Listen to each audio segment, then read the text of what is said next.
Welcome everyone, and thank you for joining us. I'm Brenda Dettinger from BIOPAC, and I'll be your moderator on today's webinar about virtual reality and fNIRS integration. So this is a new system, and it's a whole head fNIRS system that combines with our virtual reality solutions. So we're really excited to have you here, and today's presentation's full, so I'm going to get right into the housekeeping. Let you know that you can submit your questions and comments through the GoToWebinar control panel. That's how you communicate with me, your moderator. I might have someone in the background helping out answering questions as well. When the webcam's turned on, if it looks small to you, you can grab this little gray bar over here to resize it. That's how you can like enlarge and shrink it. And then finally, we will have a survey at the end of the webinar. Please complete this so we have your feedback and ideas. Oh, and I forgot to mention that the webinar is being recorded, and we'll send that link out once it's processed. Now on to our presenters. We have a fabulous panel of speakers today. We have Dr. Marianne Vincent. She is a research engineer specialized in brain imagery for cognitive neurosciences. With more than 10 years at the ENIRA and CNRS French Research Institutes, she developed her expertise in brain signal acquisition and analysis. She joined CNL Imaging as a neuroscience application specialist in early 2023. Welcome, Marianne. Hi, Brenda. Welcome, everyone. We also have Alex Zemoff. He is a product expert and the head of sales for Europe. He has taught over 125 workshops on the topic of physiological data acquisition and analysis, and he's been with BIOPAC for over 15 years. While at UC Santa Barbara, he was an instructor for the Advanced Training Institute for Virtual Reality and Social Psychology. Welcome, Alex. Hi, everyone. Thanks for joining. All right, Alex, let's start with you. I'm making you presenter.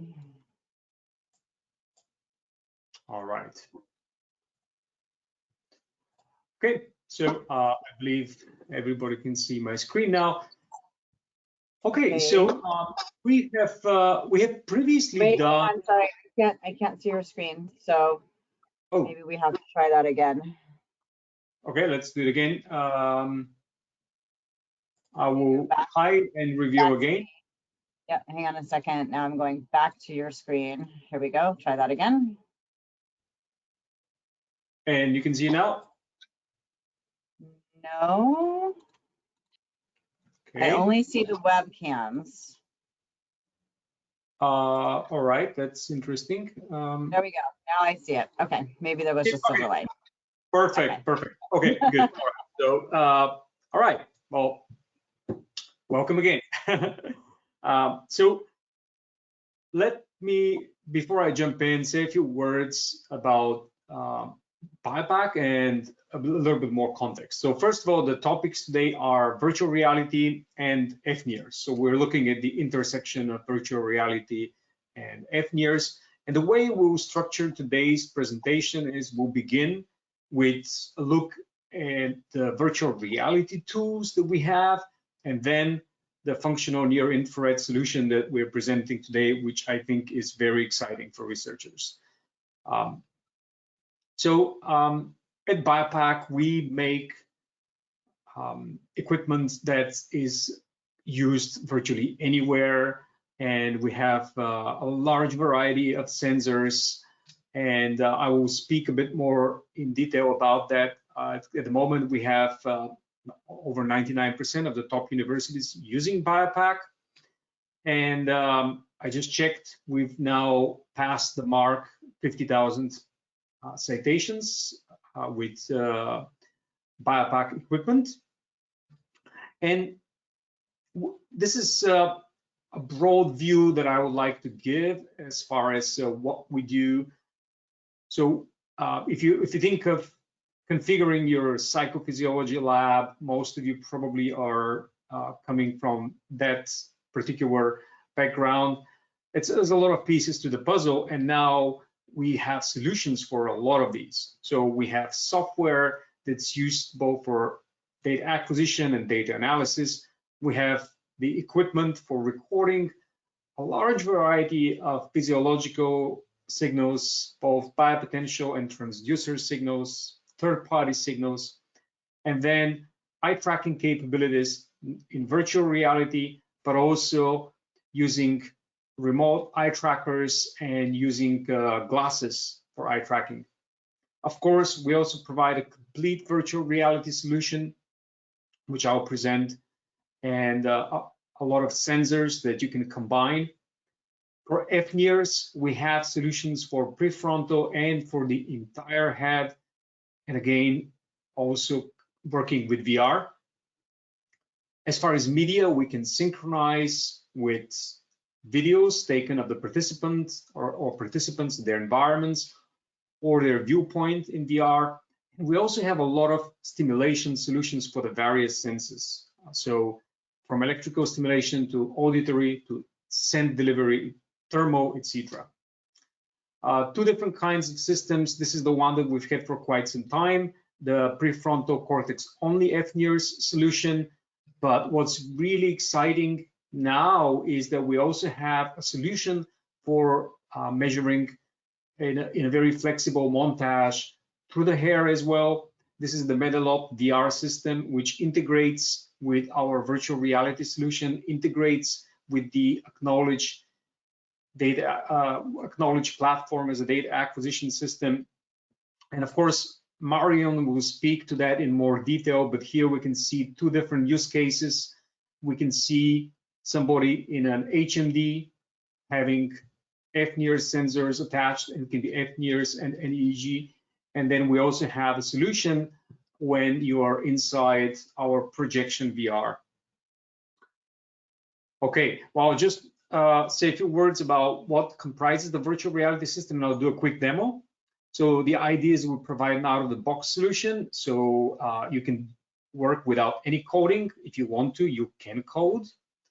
You can also have eye tracking analytics. It integrates with Acknowledge and with fNIRS by sending markers. And you can also interact with the environment and with the objects. You can use 360-degree videos and images, not just 3D models. And we can also do collaborative VR with multiple users. So let me just jump in here and do a demonstration. I'm connected to some physiology at the moment. I have our bioinomatics sensor here. It's a pulse transducer, and it's broadcasting wirelessly to a system in the corner here.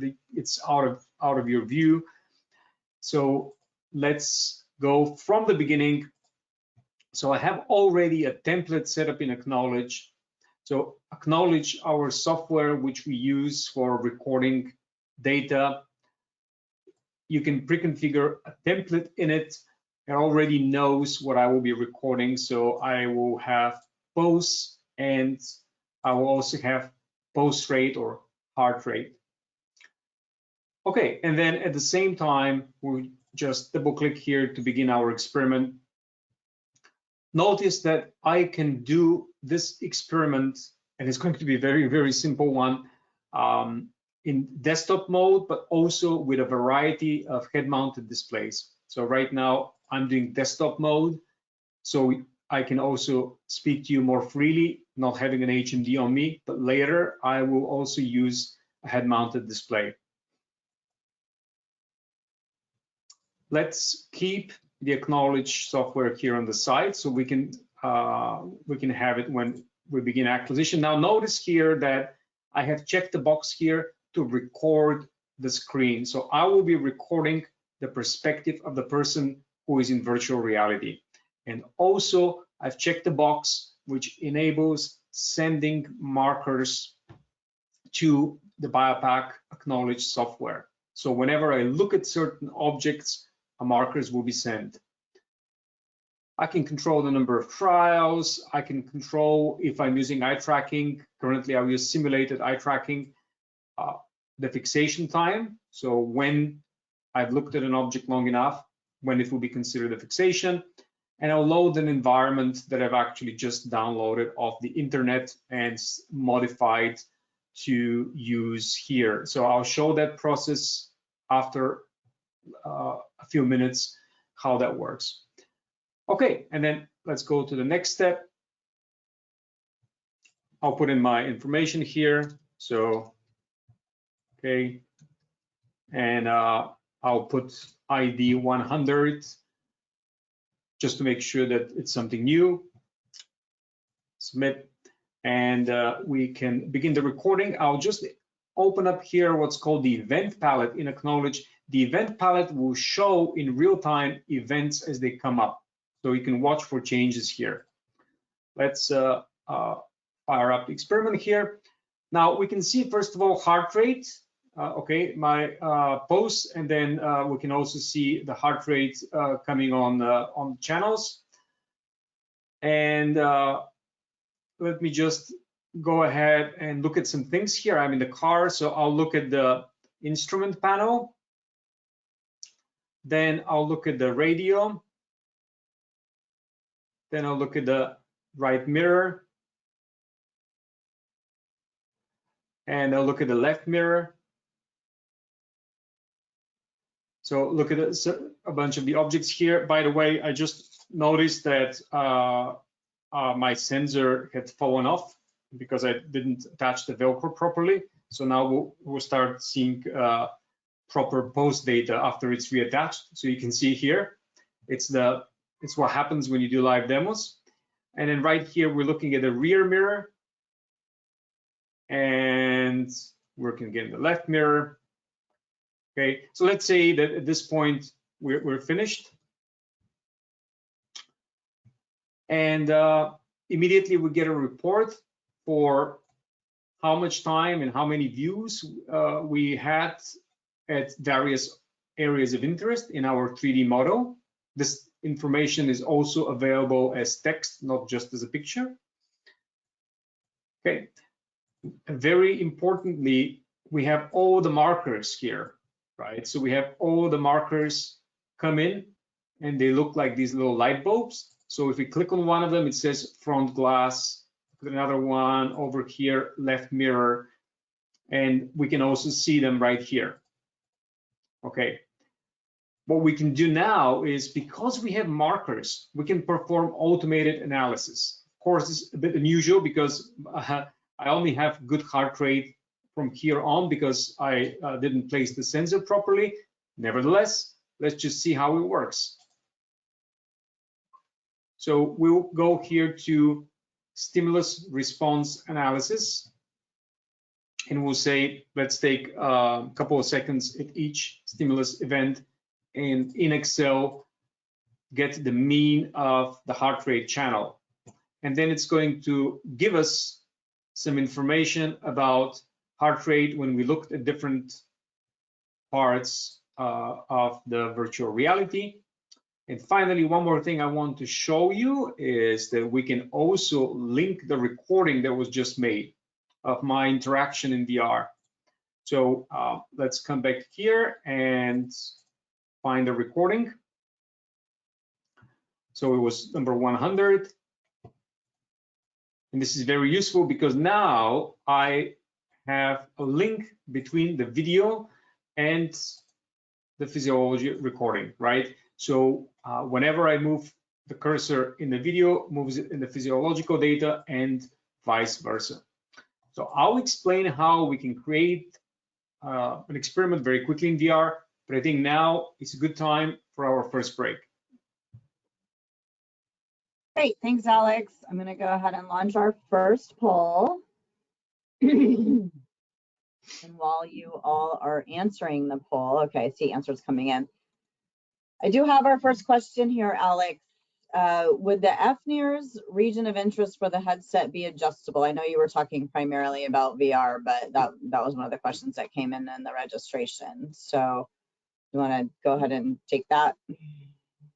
Yeah, basically, I think maybe the question is relating to where we're measuring from fNIRS, and that's the beauty of this new solution that we are presenting. So it's a very flexible montage. So you can literally measure from anywhere. Of course, when using different kinds of head-mounted displays, there are some limitations depending on where the bands are for attaching the head-mounted display. So you can't do absolutely everywhere, but it is a very flexible system. Marion will speak in a bit more detail about that, but it's a pretty unique solution in that way. Okay, great. I'm going to go ahead and close the poll. Thank you all for participating. And I just want to let everyone know that 2/3 of people are interested in doing both. And then about a third in the other categories as well. All right, thanks everyone. Back to you, Alex. Okay, great. Thank you. So I think my screen is visible again now. Okay. All right. So I'll try to give a bit more information now, and I know we don't have all that much time, but at least so you have an idea of how this works, how we're creating virtual environments, how we're getting to an experiment so quickly. This is a view, by the way, of looking at a heat map from the participant. And in fact, I'll just quickly show you one more thing that what we just did. We can have a replay of the session where we can also see where the person looked. Of course, it was just looking at the my movement of the mouse essentially from the desktop, but it's still very informative. So here now I'm inside the car, and I can just go ahead and show where I looked at. Okay, so you can imagine this is quite useful information. So this is just quickly to give you a glance at that. To go back again, we have added a graphic user interface on top of the engine, which is Python based. So you can do really anything you want with Python. But the point is that a lot of people don't know how to program. So we are making it accessible to start an experiment. And here we can see that we can choose a different environment. Inside the environment, I can actually click on configure, and I can choose different sub-objects in the environment, whether they'll be visible or not, whether they'll be grabbable, so I can use controllers to grab objects. So all this you can do without any programming. And then we can go and manipulate an environment and objects so that they can be used in our experiment. I'll show you now how this works, how we can make something an object of interest, right? So let's just go quickly. Our first point is to the internet. Okay, so so there's lots and lots of models on the internet that you can find. Sketchfab is a great depository that you can get free ones or paid ones. So I'll show you that a model that we've taken from the internet, we can modify it, and we can modify it even further. So first of all, the model is this one. It's this teenage room, which just purchased off the internet and downloaded as a GOTF file. Okay, so now let's just go inside the software. So we'll go in here and we'll look at the resources, environments. Okay, and you'll recognize this to be the same environment. Okay, so this is the same environment. And now, how does the system know what we want to interact with? Maybe with our gaze, maybe by grabbing objects. Inside the geometry of the world, you can click on things like, for instance, this heater. So right here, we have the heater, and we can quickly add a transformation here, and we'll call this heater. Okay, so now this will be something new that we can interact with. Now we'll go inside our virtual reality software. Okay, and I'll fire it up again. I'm going to use it in desktop mode again for simplicity. I won't send any markers or record the screen, and I'll choose this 3D model. It's the same 3D model, and I'll click on configure. And now we see heater popping up there. Heater popped up because we made that little change that suddenly gives us access to the object. So now when we look at it, the software will detect it, and we can also make it grabbable if we want. Okay, so done, continue. Okay, so now we can see here, we looked at the heater, we looked at the soccer ball. In red, it shows us what we've looked at. Now I'll quickly put on an HMD. This is the MetaQuest Pro, and I'll show you how we can interact with objects. And to be able to interact, I'm not even doing any coding. I'm just leveraging upon the power of the software. So we'll just choose here MetaQuest Pro. We're in the same room, and I'll make lots and lots of things grabbable.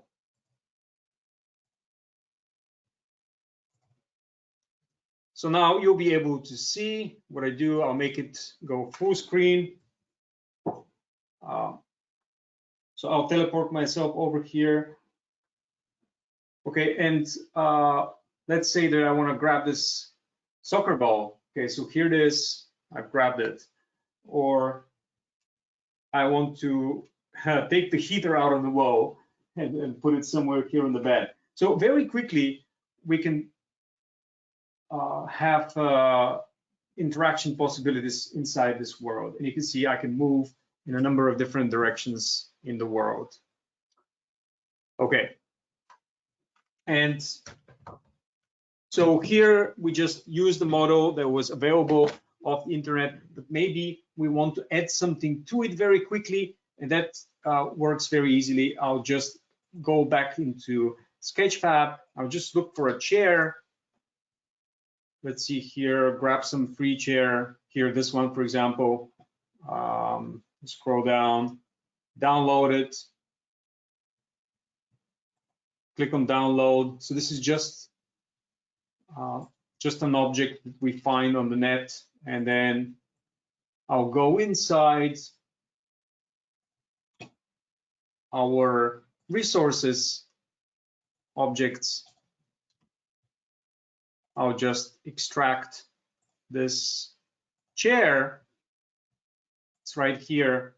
And in the tool code inspector, which we have this tool here for the objects, so we can just go ahead and bring in this. We can bring this model. Let's just have a look at this chair first of all. So here is the chair. Okay, pretty big. We can see here the dimensions of the chair, so we can make some modifications. It's 56 meters. This chair is very, very big. So we can make a little change here. We can make it quite a bit smaller. Like I'll make it something like 45 centimeters. So it's a much smaller chair now. And I'll save this as a simple chair. Okay. So here now we have a new 3D model, and I just grabbed it off the internet. That's all we did. And I'll come back to the 3D world under the environments. So it's the complete scene. Okay, so this is the same object, same world as before. And let's look at the objects here. Simple chair. I'll just drag and drop. And there it is. It's inside. So I'll save the file and then jump right back into the virtual world. Desktop mode again. Configure. And let's just add this child object. Oops, simple chair. Oops, sorry, that was, let me see, how did I call it? Simple chair. Yes, one thing we forgot to do, very important, is to modify the object to be of the correct type. So right here, we have to make sure that we make it a group. So let's rename this and call it simple chair. So there it is. So now we have an object that we can access, and we come back inside our virtual world. And the simple chair is there. Okay, so now it's there. We can make it grabbable or not. And once we go inside, we can see it in the world. Okay, we don't have a lot of time, so I will just quickly go through some more features of the virtual reality software. It supports all sorts of devices, peripherals, different head-mounted displays. Also, we can bring in models from lots of different sources. You can add Likert scales in similar for making subjective assessments about the participants. You can have heat maps. You can have collaborative VR, so we can just quickly plug in a couple of users inside the virtual world. So, for example, I'll show here a video of having two people. We did this in our office with my colleague Swav right here and me. We are inside the same virtual world, and one of us is grabbing a ball, like a basketball, and passing it to the other person. So you can very quickly immerse multiple people, currently up to 5 people in virtual reality, and they can interact together. And imagine if they're also connected to fNIRS and they're interacting in VR. It's just very, very powerful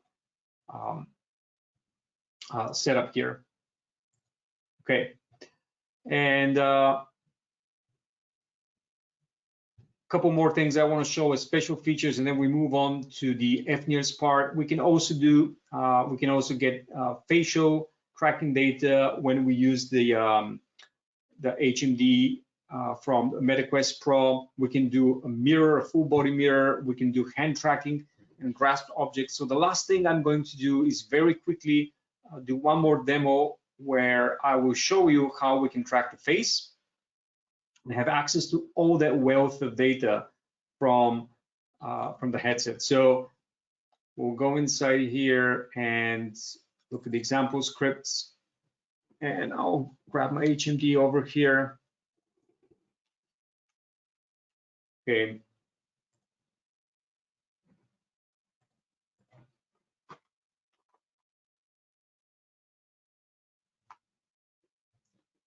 All right, so you can see my screen now, and I will move myself a little closer here to this so you can see all the various things that the headset can follow. I'll just look at the jaw options, jaw drop, left, all right, and then we can do things like I close my eyes, I open my eyes, I look left, I look right, or I can do like wrinkle my nose, and you can probably see it in the camera and it's detecting it. It's pretty amazing, and because we have access to all this data in the software, we can now learn a lot more about what's happening, what sort of responses a participant has to the experiment. So anyway, we have separate virtual reality webinars, but I want to concentrate from here on about the fNIRS component. Now we have a glimpse about the capabilities of the virtual reality platform. The list just keeps going, so we can't cover everything. But what's important is what happens when you bring these two things together, when you bring virtual reality and fNIRS together. So we'll go to our next poll, and Mariam will speak to how fNIRS and VR play together to create some interesting possibilities. Great, thank you. All right, so let me go ahead and launch this poll, and then I'm going to take another question. All right, so let me explain this poll though, and I have a slide about this later. So we are hosting on-site trainings in regions all over. So go ahead and let us know if you're interested in hosting a training at your university or your company, and if you're interested in attending one as well. So we're doing these all over the world. So you can just let to us know. point out, basically what we're doing now is very, very condensed, right? But in these trainings, we spend several hours really explaining how to create the VR and how to work with fNIRS. Yeah, it's a longer day. Usually they're like 9 to 4, 10 to 4, that sort of thing. So I have a slide about that, and you can reach out to us, but I'll also have your information here. But let me ask you really quick, Alex, while this poll is still up. A couple of people have asked about how do you, like, what are researchers using fNIRS and VR together for? Like, what kinds of projects are they doing? And I'm going to go ahead and close this poll in just another minute or so. So go ahead and answer that question while people are still a lot of what we see at the moment is related usually to workload or things like neuroergonomics, mostly related to how to workload scenarios. Imagine you're operating some equipment, you have to look at many different things, keep track of them. Creating these things in VR is very easy. There's like training scenarios. I mean, we have quite a few examples. Some of them I actually probably can't say because it's projects that researchers have discussed with us. So, but I think it's, if we say that most of them are related to workload-like metrics, that would be very accurate. Okay. All right. Well, thank you. I'm going to go ahead and close the poll, and now we will switch gears to Marianne. I'm making you presenter, Marianne.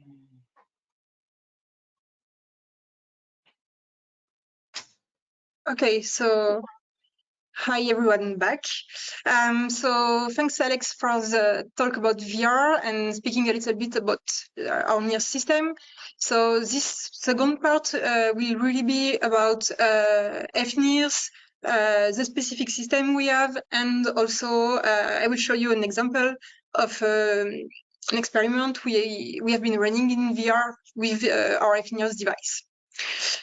So what's basically the aim of this part is to show, okay, so we are going to have an fNIRS motion tracking task of several objects, which are balls here. And at the same time, we will have a synchronization with NIRS here on the right part and with physiology. So you'll see everything will be synchronized with BIOPAC and with our MedelOpt fNIRS system. First of all, I will go back quite rapidly on some NIRS principles, just to make sure everyone can follow what NIRS is. So during the last 2 decades, NIRS have been exponentially used in research, especially in cognitive and motor research, either in sports science, in social science, for example, for hyperscanning, and also in cognitive science. So what's basically fNIRS? So NIRS enables measuring the changes in oxy and deoxyhemoglobin, which are 2 components of the hemoglobin. And it works by sending a near-infrared light, which can penetrate the skull and brain tissue here, following a kind of banana shape into the head. And it will detect with a detector the light that is scattered back by the different structure. So the light goes from an emitter to receiver up to some cortical surface structure of the brain. You'll see later that we are not able to measure deeper structure of the brain due to the distance between source and detector. So here, if we look at this picture, so basically NIRS works because it's based on the relative transparency of biological tissues, including bones, to light for infrared wavelengths, ranging from 650 to 925 millimeters. So light is absorbed by oxyhemoglobin and deoxyhemoglobin much more strongly than the surrounding other tissues. And so here you can see that the absorption of infrared light as a function of wavelengths is different from the 2 chromophore, which hemoglobin and deoxyhemoglobin. Deoxyhemoglobin will absorb more strongly below 790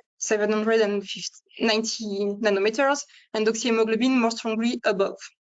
And so by using a specific law, which is a modified Beer-Lambert law, which comes from physics, with fNIRS, you can calculate the changes in concentration of these two chromophores, which is based on the changes in light absorption. And these concentrations are calculated when the emitted light exits the tissues and reaches the detectors. And so thanks to this principle, we are able to measure the typical hemodynamic response to a stimulus, which is in 3 phases.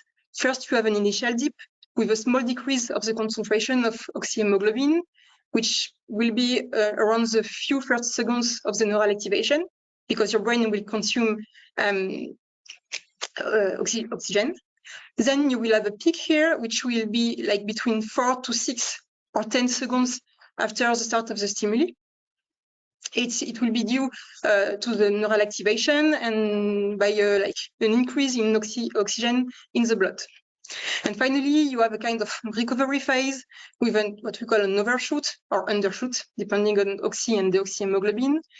And it's a gradual return to baseline, which will occur several seconds to several minutes after the end of the task. Okay. So in NIRS, so as I told you, you have one source or one emitter and one detector or receiver. And the distance between the source and the detector in NIRS is really an important factor because it will affect the sensitivity and spatial resolution of the technique. In fact, it will determine the depth of penetration of light into the tissue and the area of the tissue that is being monitored.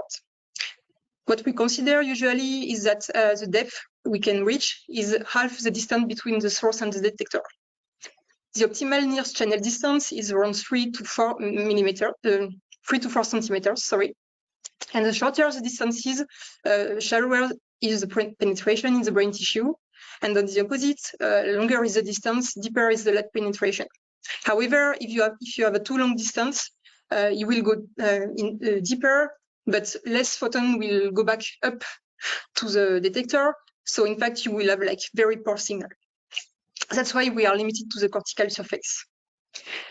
In NIRS, in functional NIRS, so for NIRS which is applied on the brain, you have a specificity which is called the short channel, which will enable us to measure the extracerebral systemic activity, which is mainly on the skin of the scalp.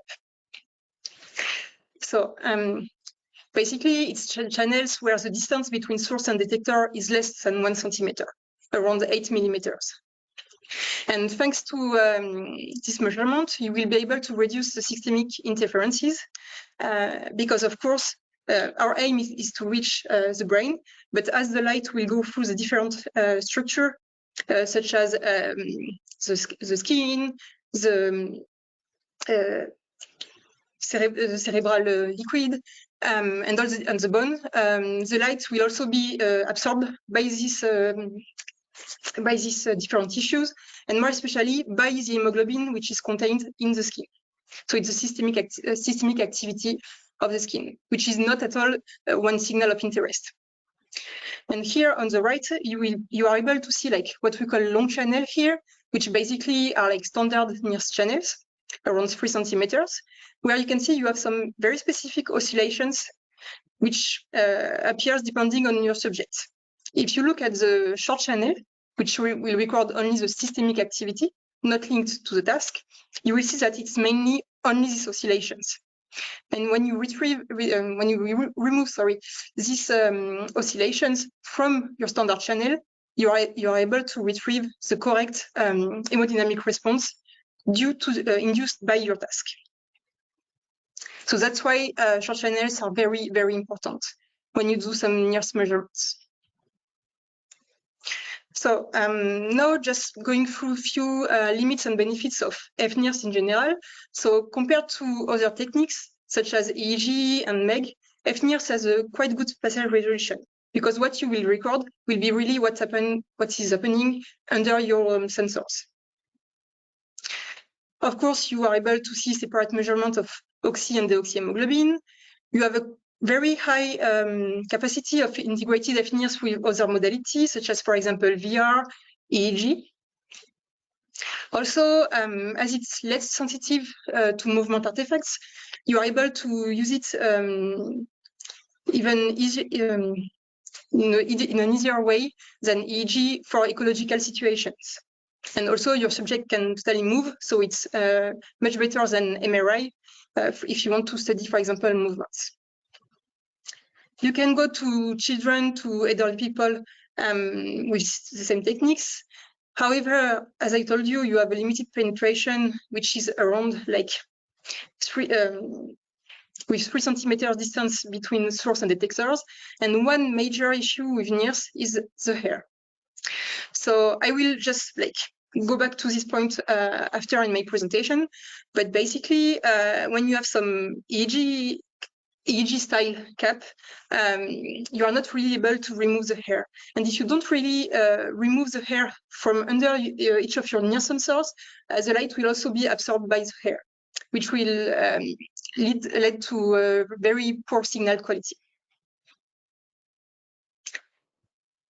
So just a little insights about fNIRS signal and why it's important to at first the short channel and then physiology. So when we want to record fNIRS, usually we just want to measure the functional brain activity, which at the cerebral level, which is evoked by the task. In fact, we record a lot of other signals, which are evoked and non-evoked signals, NIRS signals, from neuronal and systemic activity. These different signals are called confounding effects, and they come from the systemic, vascular, and muscular activities.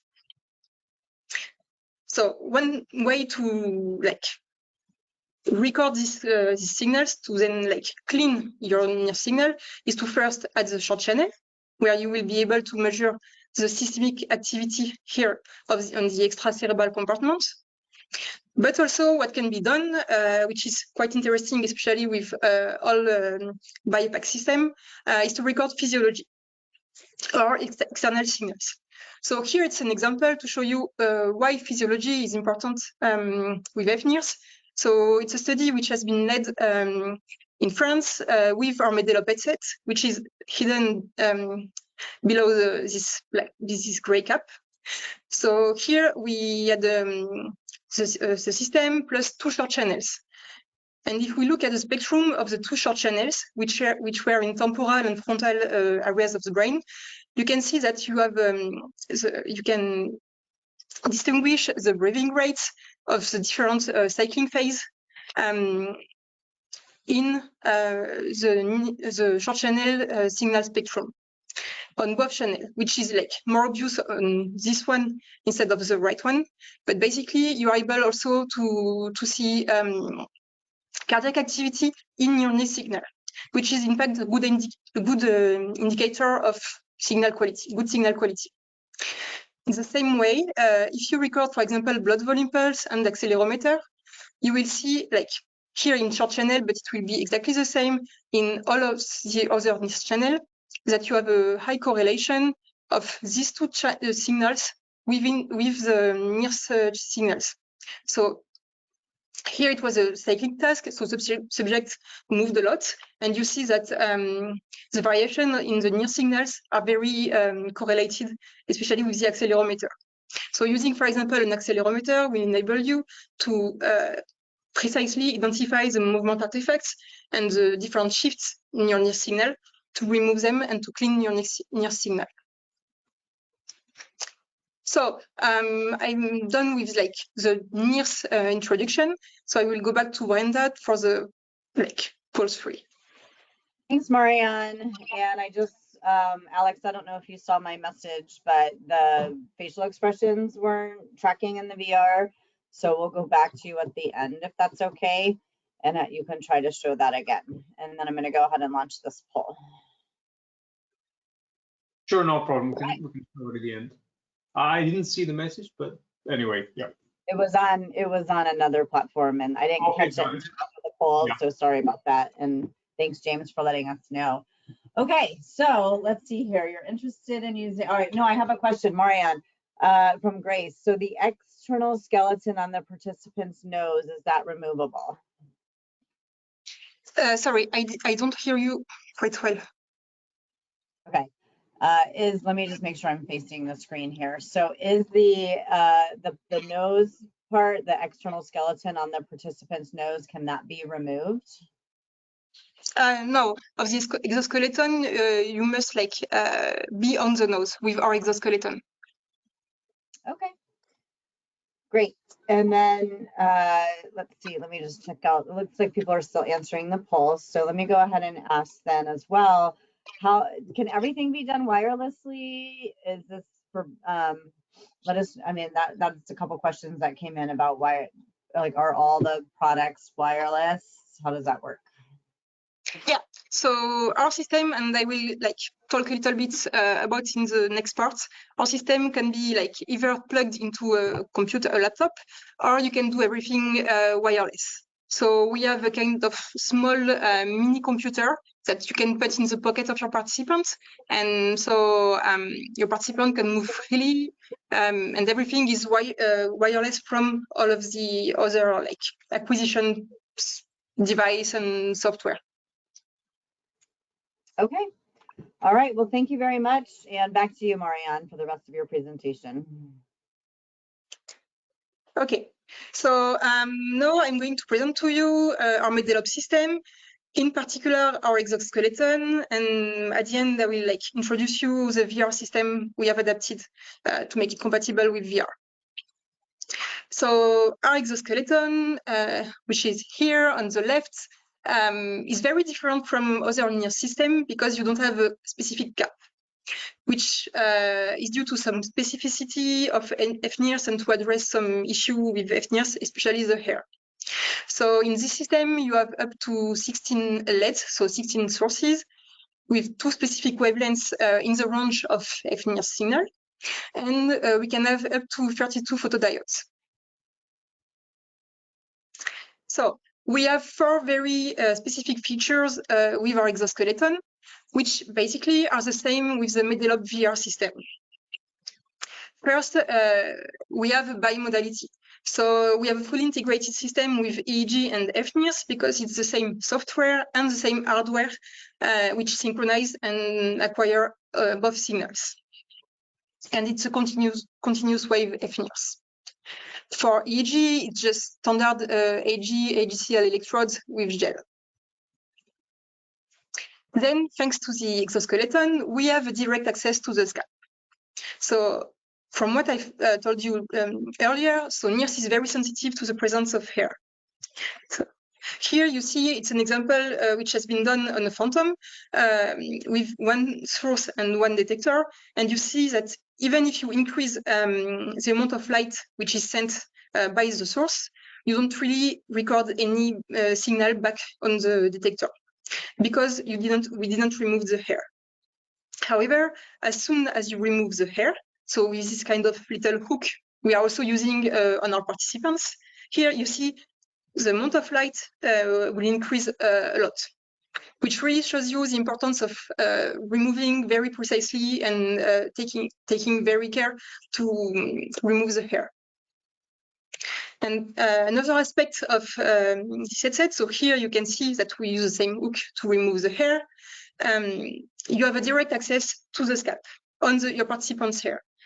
Above the exoskeleton, when we have removed the hair for every sensor, we just put whole head cap, so which was the gray cap you saw on the experiment I showed you before, and just to prevent from ambient light noise. Next feature is really the flexi-modularity. So thanks to the exoskeleton and also thanks of not having a cap with fixed position, with the same exoskeleton, you are able to address different size of head. So from toddlers to adults. Also, you can easily move your montage, so you can change the position of your sensors. So it's same orders for source, detectors, and the EEG. And you can also easily move the position of your sensors from the front to the back on the lateral part, and also use the sensor from one holder to another. And final feature is the wearability. So it's linked to the question I've answered just before. So we can do everything wireless. So this enables to have an endless range of acquisition. And we have also some trigger or markers which are available completely wirelessly. So you can, with the exoskeleton, in fact, you don't need to be plugged in a specific computer, and your subject can really move freely outside the lab also. So I'm not going deeper into like the system, into also physiology with fNIRS. If you want to know more about it, you can just like go back to other webinar we've led with BIOPAC about it. So I've put you like the two links, and you have much more with on BIOPAC website. And so before starting the last part of this talk, I will give you the hand back, Brenda. All right, thanks everyone. Thanks, Marianne. All right, what areas of interest are you looking to collect data for? Okay, while they're answering that poll, Marianne, I have a poll question for you from the audience. How does fNIRS compare to EEG? So in terms of like spatial resolution, fNIRS is better, because in fNIRS you can really measure what's happening under just below your sensors. However, it's a little bit slower than EEG, because EEG it's hundreds of milliseconds. With NIRS, it's more like seconds for your response. And both modalities are really like complementary. You won't investigate the same the same aspects of brain activity. With NIRS, you will mainly do like a kind of mapping of your brain structures, whereas in EEG, you will mainly use a specific response to specific very short stimuli, or you will like try to understand how the different brain waves will fluctuate together among your task. So it's very complementary. Okay, great. Thank you. I'm going to go ahead and close the poll. And 2/3, just I'd like to share these results because they're interesting. So 2/3 of people are recording prefrontal, about almost half is motor, about 1/3 is occipital, and others about 20%. All right, Marianne, you have one more part of your presentation, right? Yeah. Okay, great. Back to you then. Okay, so this final part of the talk is really, I think, what's most interesting for all of you, which is running one specific VR experiment with the integration of fNIRS. So when you want to do a VR experiment, what's the 3 main steps before doing your experiment? So first, you have to design your experiment. Of course, it's very common with other like experiments, even without VR. But with VR, you have to think about having a specific screenplay, also to define the specific features of your world, to find the 3D resources, so scenes and objects. As Alex told you, you can find some in the VR software, but you have also like a lot of online resources.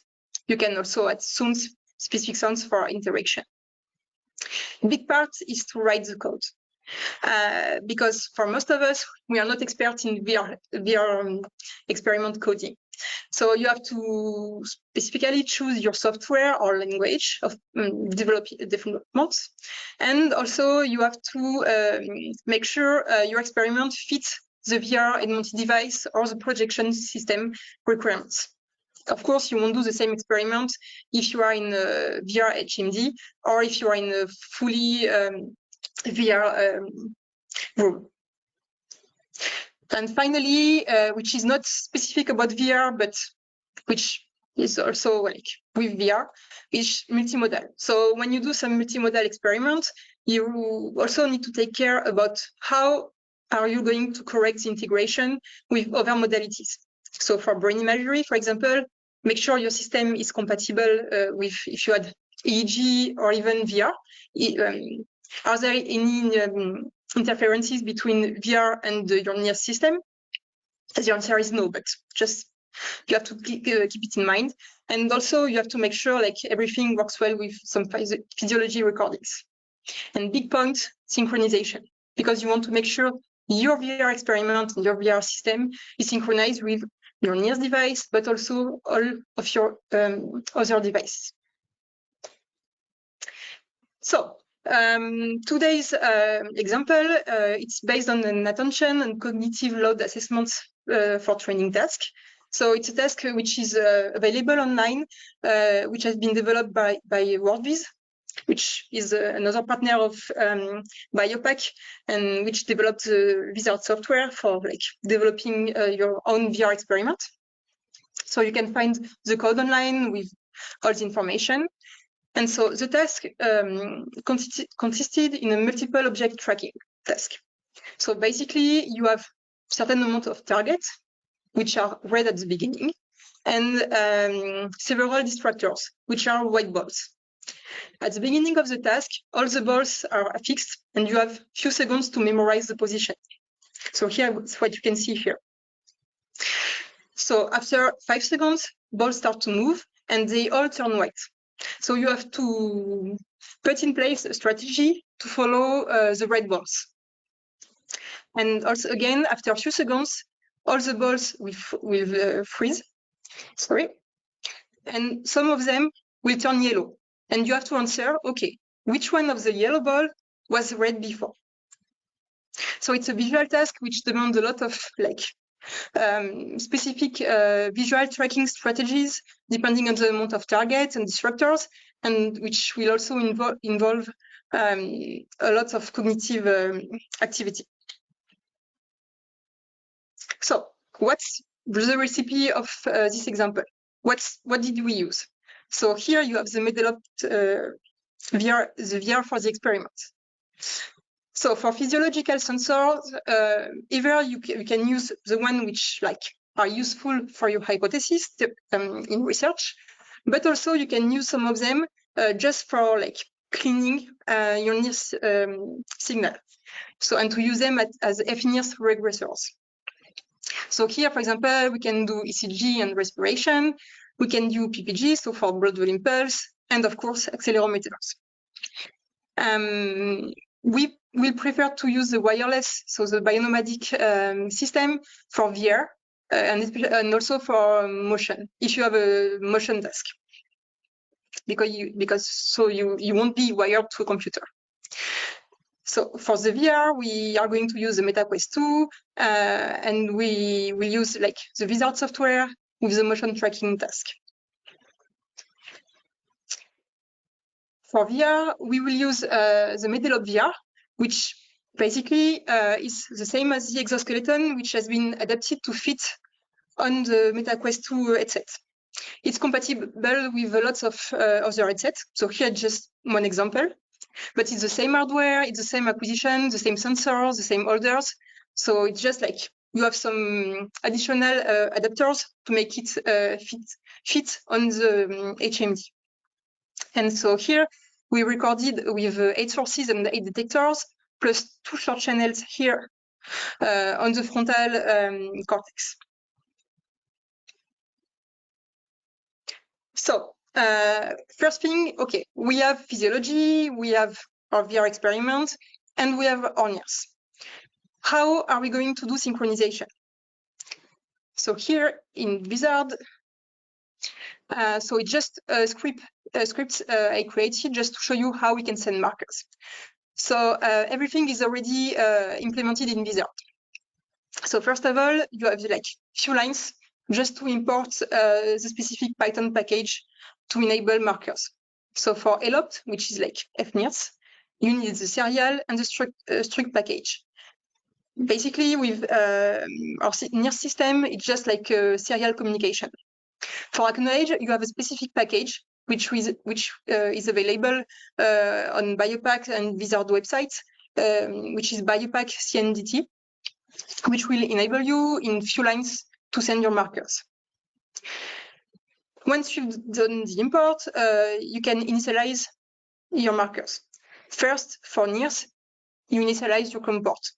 So here you have a COM port which is specific for your headset, NIRS headset. And then with these two lines, just open and create and open the COM port.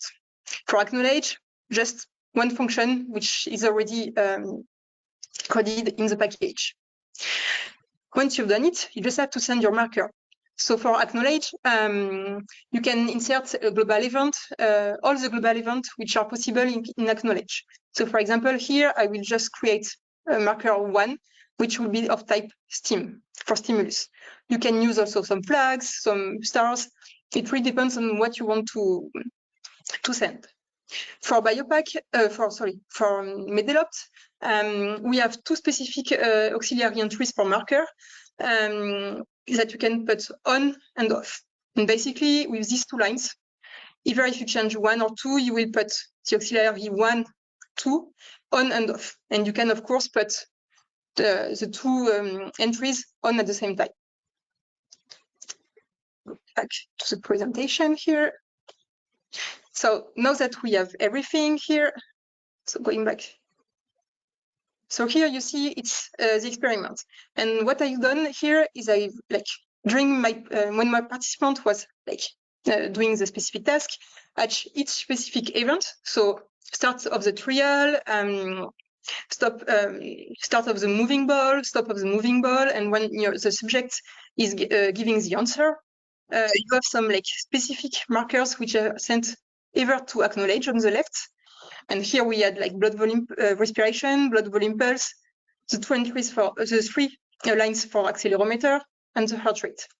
And here on the right, you have MedelOpt, which is our software to record NIRS. And you can see that the different auxiliary 1 and 2 are put on and off depending on the condition.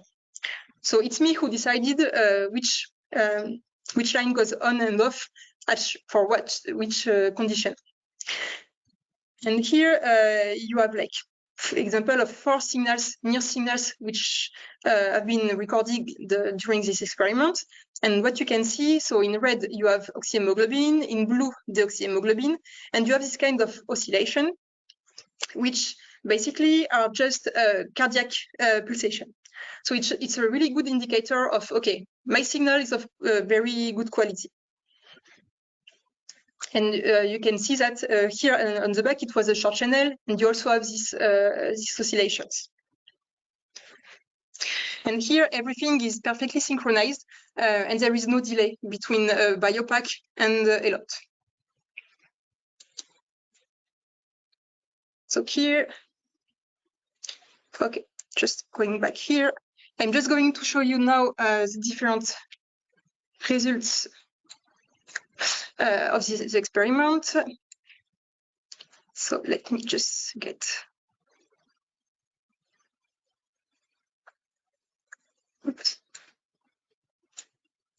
the right folder. So I'm using here the Homer software, which is a widely used open source software to process the NIRS data. So here you see, so I have my montage, which corresponds to the montage I've shown you in my presentation, with the different channels where you have your NIRS signal.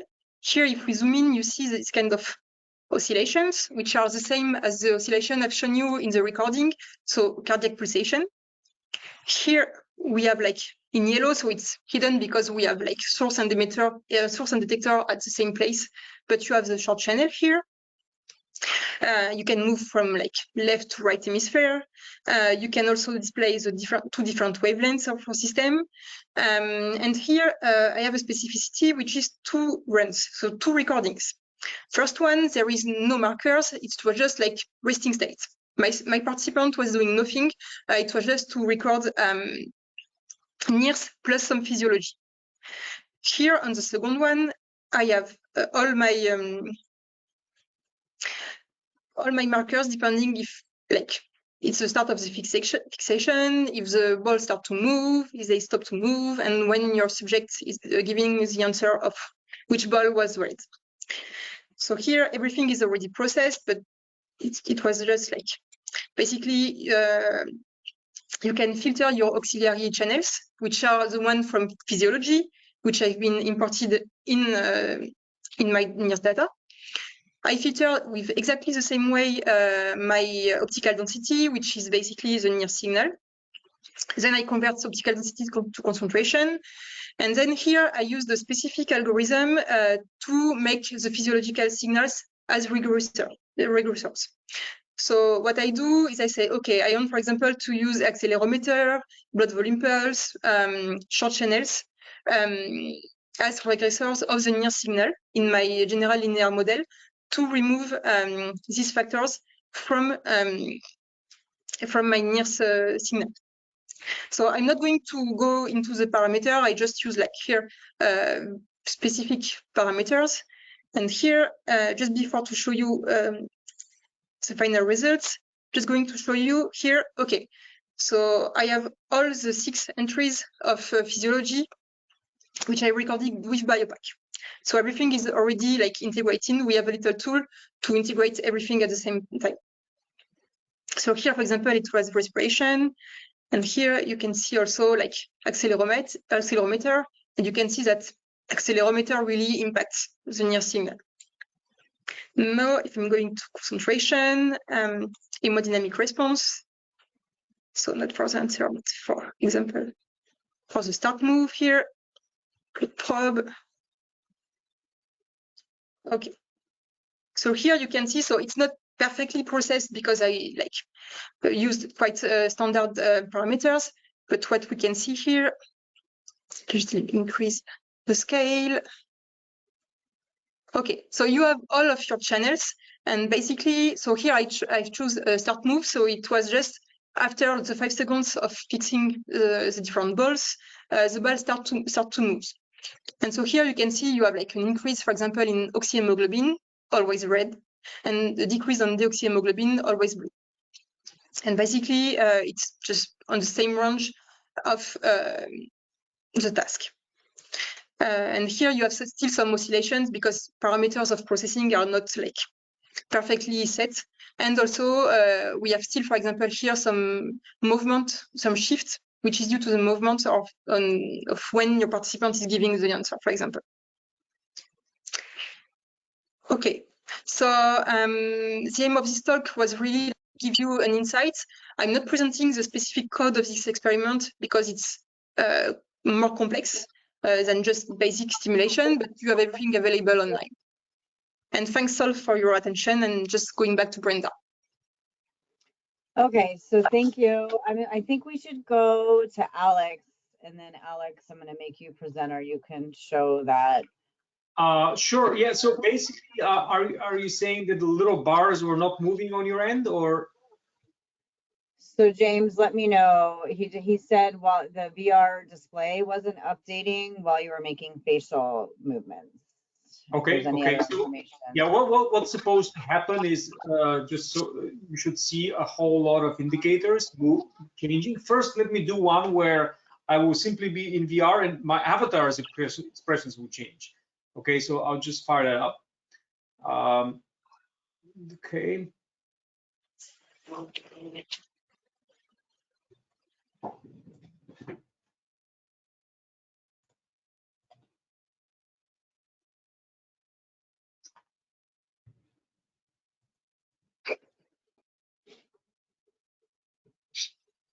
All right, so what you'll see now is I'm actually not using controllers. Hopefully you can see it in the camera. It's recognizing my hands. That's very, very nice. Now, you know, I can move individual fingers if I want, but also look how I open my mouth and, you know, do things like squint and be surprised, you know, and laugh. And these expressions are seen on the avatar. But what I wanted to show with the other one is it's more interesting because people are interested in the data, all the raw data. We have that in a very meaningful way So like that. Okay, so just let me know when I go, if you can see all these little bars fill up with blue. Can you see them? Yes. Okay, so I'll go ahead and suck my cheeks. Just look at the cheek suck thing on the left. Oh, I see. Okay. Okay. I have a jaw drop, and then I'll, do things like nose wrinkler. That's on the bottom here, nose wrinkler. And there's so many of these, right? So I do look left, look right, look left, look right. I have like a frown and sucking my lips. It's so much information coming that is very useful. And one more thing I wanted to show very quickly is, because of this option to not have anything, imagine, because you don't need to use the controllers, you can have like, it's maybe skin conductance electrodes in your hands or something like that. But you can even do things like grab a spider with your hands. So I'll just show now grabbing some blocks, but grab a spider. So let's just reset. Okay, so here we have a bunch of objects, right? And I'll just go ahead and grab this one, and I'll use it to move other objects. Okay, like this. Try to grab this one with my other arm, or knock some objects off the table. Okay. All right. So this is pretty cool because I don't have to have controllers. But imagine you have a phobia of spiders. This is a spider, right? So I can grab it, and it can be in my hand and let go of it. So anyway, I mean, all these things historically have required quite a bit of programming, and we just made it so that it kind of works, right? So and combining this with physiological measures, including fNIRS, is just so powerful. All these things coming together make for a very complete lab solution. Probably people don't even realize that all these things have now come together very nicely.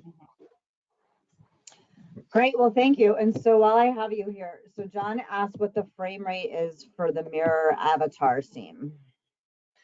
Well, it all depends on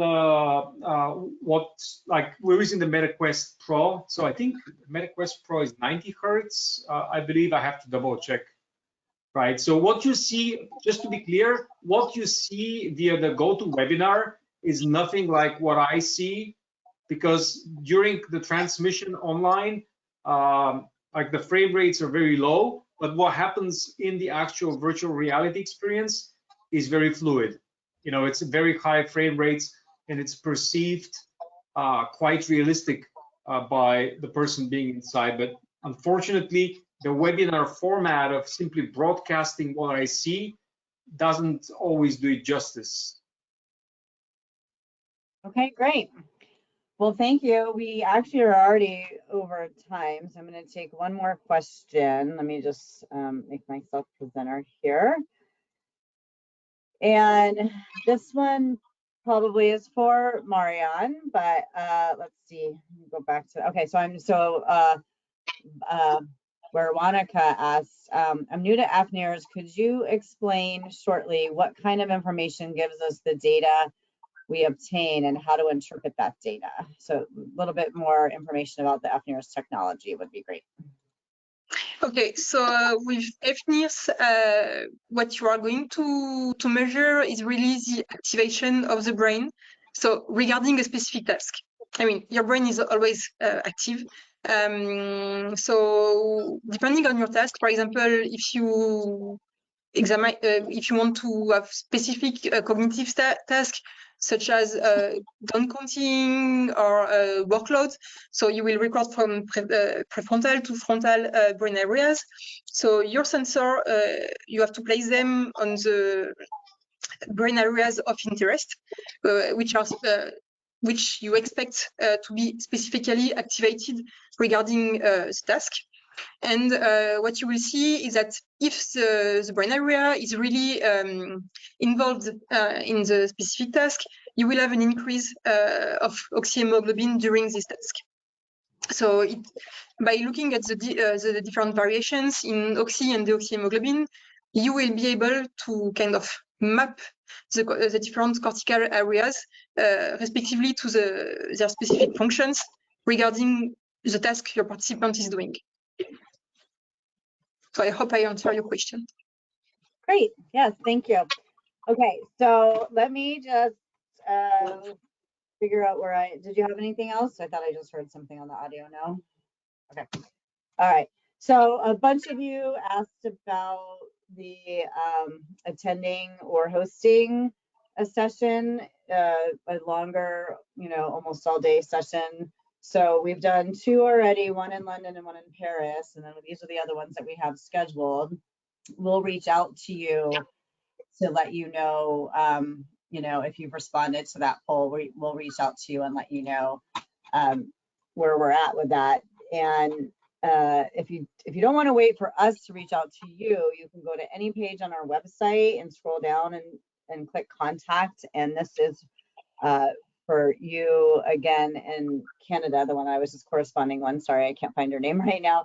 Anyway, you can go to our local sales page and you can immediately send an email to your representative. Mine is Amy because I'm in California, but the people who are corresponding with me over the chat who live in Canada, you will reach out to Vineet and his picture will be here and you can just email him directly right here. Okay. All right. Well, thank you so much. Now, let's see. I did want to share that we have a webinar scheduled for November 29th. We have webinars almost every month of the year, and we have over 100 webinars. So that's a lot of webinars for you all to learn and visit and take part in. I just want to show you on our homepage. By the way, we did update we launched a new website. I don't know if you've seen it yet, but we hope that you'll go visit and enjoy the new design that we launched. But back to the webinars page, if you scroll down here at the top is usually where we have the upcoming webinar. I don't have the one listed yet. That's for November 29th, but you can go back and you can see all the other webinars around VR and fNIRS, and you can watch them and go into a little bit more detail in the different ways that we do on the different webinars. So here's all the fNIRS ones. And then if you scroll way down, you'll see the virtual reality webinars. Also, once you have a product, if you need support, you can reach out to our support team. We have a fabulous group of people who are interacting with customers every day, all day, to help them answer their questions and figure out if everything is set up correctly. Okay, let's move on to the closing comments. Today's webinar was recorded. We'll email each of you a link to the recording. We'll create a question and answer document as well. We'll send some slides as well. When you close the webinar window, if you see a survey, please complete it so we have your feedback and ideas.